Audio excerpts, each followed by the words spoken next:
Hello' মোৰ YouTube channel বাকী বৰালৈ সকলোকে পুনৰবাৰ স্বাগতম জনাইছোঁ। সাকৰো সকলো ভালে আছে আৰু ময়ো ভালে আছোঁ।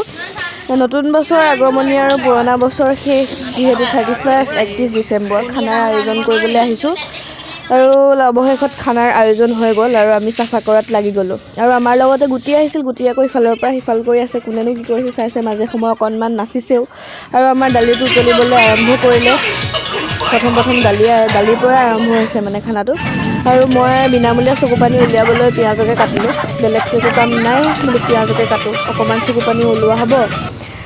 তাৰপিছত পিঁয়াজ কাটি কৰি লৈ একদম জুই ফুৱাত বহি গ'লোঁ। চব ঠাণ্ডাত জুই ফুৱাৰ মজাই বেলেগ, আৰু জুই ফুৱাই থাকোঁতে গম পালোঁ যেন ভাতকেইটা হৈ গ'ল। মই বোলো ভিডিঅ'কণকে কৰি লওঁ।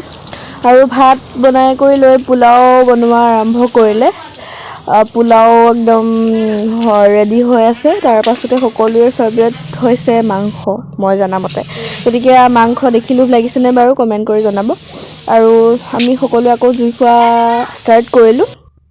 আৰু জুই ফুৱাই বৰমাই ভাত খাই আছে, কিয়নো গুটি অকণমান মানে অসুস্থ, তাইৰ গা ভাল নহয়। গতিকে বৰমাই প্ৰথম খাই লৈছে, খানাটো ঠিকেই হৈছে বুলি কৈছে আৰু আমিও লাহে লাহে খাম।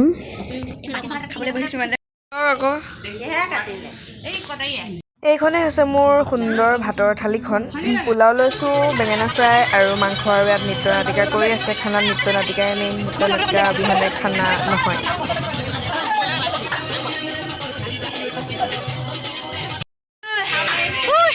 ভাত চাফা কৰি খাব লাগে নে নালাগে? জন্মগততো